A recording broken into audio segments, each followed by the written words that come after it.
Kita lanjutkan, Kang Ujang. Kalau menurut Anda berbagai persoalan yang dialami oleh partai politik dalam koalisi perubahan untuk persatuan ini, apakah itu semuanya ada kaitannya dengan pencapresan dari Anies Baswedan? Ya, kalau saya sih menilai iya ya, dibantah atau tidak gitu ya, bahwa kenyataannya seperti itu. Ya, penjagalan, pengerjaan atau dikerjainya Nasdem gitu atau partai-partai yang ada di koalisi perubahan itu ya faktornya adalah terkait dengan pencapresan Pak Anies Baswedan. Dan kita itu sama-sama tahu juga kan, misalkan terkait dengan bisnisnya Pak Surya Paloh juga dikerjai gitu, itu juga menjadi persoalan. Ini tidak bagus dalam konteks kita membangun demokrasi gitu. Mestinya perbedaan apapun, perbedaan dukungan, perbedaan pilihan gitu, itu harus dihargai dalam negara demokrasi. Kalau perbedaan dukungan, perbedaan pilihan lalu dikerjai gitu ya, dimainkan gitu, lalu dilemahkan, dilumpuhkan, itu menjadi persoalan kita dalam sama-sama menegakkan demokrasi yang berkeadilan. Bagaimana kita sudah bersepakat berdemokrasi, tapi cara-cara yang dilakukan oleh kekuasaan tidak demokrasi. Ini kan sangat anomali, sangat paradok. Kita ingin membangun demokrasi yang kuat, yang sehat, yang bermartabat, tapi di saat yang sama ada persoalan-persoalan penjagalan-penjagalan ketika beda pilihan, ketika beda dukungan begitu. Kalau kita sudah sepakat ya untuk sama-sama menjaga demokrasi di Republik ini, maka ya siapapun yang diusung, siapapun yang didukung oleh koalisi manapun, termasuk oleh koalisi perubahan, ya itu harus dihargai, harus dihormati. Biarkan nanti rakyat yang menentukan, biarkan rakyat yang memilih siapa capres yang terbaiknya seperti itu. Jadi semua putra-putri bangsa terbaik ya siapapun gitu ya, baik Pak Anies, Pak Prabowo maupun Pak Ganjar atau siapapun yang ingin ikut kontestasi Pilpres 2024 harus diberi kesempatan yang sama, peluang yang sama. Biarkan berikan kesempatan itu, biar rakyat yang menentukan, biar rakyat yang menilai, biar rakyat memilih. Disitulah sebenarnya demokrasi berjalan ketika pertarungannya gitu, ketika pilpresnya, ketika pemilunya berjalan dengan fair play. Itu yang harus kita jaga bersama-sama.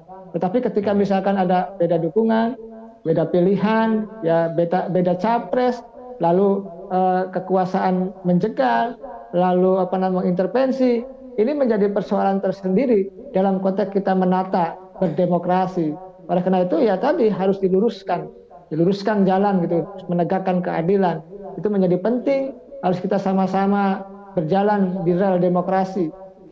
Saya sebagai pengamat, sebagai dosen ya, hanya menjaga demokrasi. Bagaimana demokrasi harus seiring sejalan dengan misalkan penegakan hukum.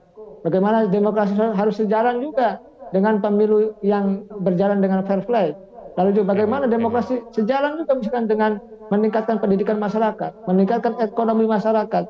Ini kan harus dibangun, dimulai starting point-nya dari pemilu. Pemilu ini akan merubah arah bangsa ke depan. Makanya capresnya itu menentukan. Siapa yang terpilih akan menentukan dalam konteks membangun Indonesia paling tidak 5 tahun ke depan. Penjagalan-penjagalan seperti yang terjadi pada saat ini itu akan berpengaruh terhadap elektabilitas Anies Baswedan tidak sih, Kang Ujang? Ya saya sih melihatnya gini, kan ada strategi-strategi yang dilakukan oleh lawan politik biasanya misalkan mencicil kasus-kasus misalkan ya masalah Menteri Menkominfo Pak J. Plate itu kalau itu dihembuskan terus gitu ya, lalu hingga pemilu itu akan berdampak. Mereka pasti akan main di situ. Jadi mereka akan mencicil terus hingga pemilu, terus di blow up ya, hal-hal yang negatif itu akan berdampak. Oleh karena itu tadi Pak Surya Paloh sudah disampaikan ketika konferensi pers ya bahwa ya ini soal persepsi. Persepsi ya baik buruknya politisi, baik buruknya partai gitu ya, baik buruknya capres itu tergantung persepsi. Oleh karena itu bagaimana bisa membentuk persepsi di tengah-tengah masyarakat. Ya oleh karena itu ya Nasdem dan koalisi perubahan harus punya counter persepsi gitu. Kalau sedang diserang, kalau sedang dikerjai gitu harus punya jawaban-jawaban atau narasi-narasi paling tidak yang seimbang atau yang lebih kuat untuk tadi membalikan keadaan seperti itu. Narasi yang kuat itu yang diharapkan datang di pidato politik pada sore hari ini, Kang Ujang. Nah, salah satunya itu bagaimana meneguhkan ya dalam pidato politik kebangsaan Pak Anies sore hari ini untuk tadi ya paling tidak merespon ya situasi yang ada, bahwa meyakinkan publik, meyakinkan masyarakat, meyakinkan lawan politik bahwa ya berkontestasi itu ya yang harus sehat, gitu. Harus fair, gitu. Itu yang harus disampaikan oleh Pak Anies tadi. Membangun narasi yang kuat itu ya perlu disampaikan dalam konteks pidato pada sore hari ini, karena disitulah kekuatan dari Pak Anies itu sendiri. Karena tadi Pak Anies itu kan kalau bicara terstruktur, kalau bicara juga enak gitu kan, ada isinya, karena dosen, karena intelektual. Jadi situ Ya. harus didorong untuk mengkonter narasi-narasi yang negatif yang menyerang Pak Anies maupun koalisi perubahan. Pidato pada sore hari ini bisa mendongkrak elektabilitas Anies menurut Anda, Kang Ujang? Saya sih iya meyakini ya. Dulu kan orang tidak perhatian dengan persoalan seperti ini. Sekarang iya. Ini kan zamannya zaman digital ya, era media sosial, era televisi sangat booming ya untuk bisa tadi menyampaikan ide dan gagasan kepada publik. Dulu misalkan pada pemilu 2014 terkait dengan gagasan capres-cawapres, debat itu masih terabaikan. Tapi Ya. 2019 yang lalu debat itu bisa menentukan terkait dengan elektabilitas capres-cawapres. Nah, hari ini juga saya melihat begitu, pidato ya yang dilihat oleh seluruh rakyat Indonesia melalui Metro TV ini gitu ya.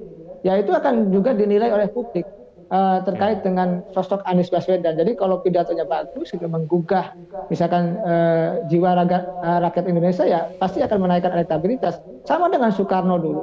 Soekarno dengan orasinya yang begitu menggebu-gebu ya di zaman pra kemerdekaan itu juga membuat masyarakat simpati dan mampu memerdekakan Indonesia. Nah, zaman sekarang itu sama juga. Zaman sekarang itu ide dan gagasan yang disampaikan oleh siapapun, oleh tokoh publik, termasuk capres-capres yang lain, termasuk oleh Pak Anies Baswedan sebagai capres koalisi perubahan, itu juga Ya. tentu akan dinilai, dilihat oleh rakyat Indonesia. Nah, disitulah penilaian itulah akan berdampak pada elektabilitas Pak Anies begitu. Kalau pidatonya bagus, berisi gitu, sangat mencerahkan, gitu, menginspirasi, ya tentu rakyat Indonesia juga akan menilai positif terhadap Pak Anies.